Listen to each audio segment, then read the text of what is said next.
ಅಪ್ಪ 100 ರೂಪಾಯಿ ದುಡಿಯುವಾಗ ಹೊಟ್ಟೆ ಬಟ್ಟೆಗೆ ಕಮ್ಮಿ ಇರಲಿಲ್ಲ, ನೆಮ್ಮದಿಗೆ ಕೊರತೆ ಇರಲಿಲ್ಲ.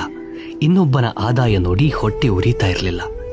ಅಪ್ಪನ ದುಡಿಮೆಯ 10 ಪಟ್ಟು ದುಡಿದರೂ ಈಗ ಸಾಲದಿಂದ ಮುಕ್ತಿ ಇಲ್ಲ. ಕೋಟಿ ದುಡಿದವನಿಗೂ ಬಂಗಲೆ ಕಟ್ಟಿದವನಿಗೂ ನೆಮ್ಮದಿಯ ನಿದ್ದೆ ಇಲ್ಲ. ಕಿಲೋಮೀಟರ್ ದೂರ ನಡೆದುಕೊಂಡು ಹೋಗ್ತಾ ಇದ್ದ ಕಾಲದಲ್ಲಿ ಸಮಯಕ್ಕೇನೂ ಬರವಿರಲಿಲ್ಲ. ಸಂಬಂಧಿಕರು ಸ್ನೇಹಿತರನ್ನ ಮಾತನಾಡಿಸಲು ಸಮಯದ ಕೊರತೆ ಇರಲಿಲ್ಲ. ರಸ್ತೆಗಳು ಚತುಷ್ಪಥ ಆದರೂ, ವಾಹನದ ವೇಗ 120 ದಾಟಿದರೂ ಯಾರಿಗೂ ಪುರುಸುತ್ತಿಲ್ಲ.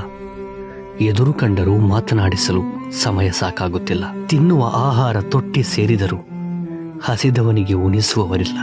ಮಣ್ಣಿನಲ್ಲಿ ಆಡಿ ಅದೇ ಕೈಯಲ್ಲಿ ಹೊಟ್ಟೆ ತುಂಬಾ ತಿಂತಾ ಇದ್ದ ಕಾಲದಲ್ಲಿ ರೋಗಗಳ ಹೆಸರೇ ಗೊತ್ತಿರಲಿಲ್ಲ. ಆಸ್ಪತ್ರೆಯ ದಾರಿಯೇ ತಿಳಿದಿರಲಿಲ್ಲ. ಬಗೆ ಬಗೆಯ ಕೆಮಿಕಲ್ ಹಾಕಿ ಮೈಕೈ ಶುಚಿಗೊಳಿಸಿದ್ರು. ಅನಾರೋಗ್ಯ ಮಾತ್ರ ತಪ್ತಾ ಇಲ್ಲ. ಔಷಧ ಇಲ್ಲದೆ ದಿನ ಸಾಕ್ತಾ ಇಲ್ಲ. ಹುಲ್ಲು ಮಣ್ಣಿನ ಶೇಖರಣೆಯಲ್ಲಿ ಆಯುಷ್ಯ ಮುಗಿದದ್ದೇ ತಿಳಿಯಲಿಲ್ಲ. ಪಕ್ಕದವನೊಂದಿಗಿನ ಪೈಪೋಟಿಯ ದುಡಿಮೆಯಲ್ಲಿ ಸ್ವಂತಕ್ಕೆ ಬದುಕಲು ನೆನಪಾಗಲಿಲ್ಲ.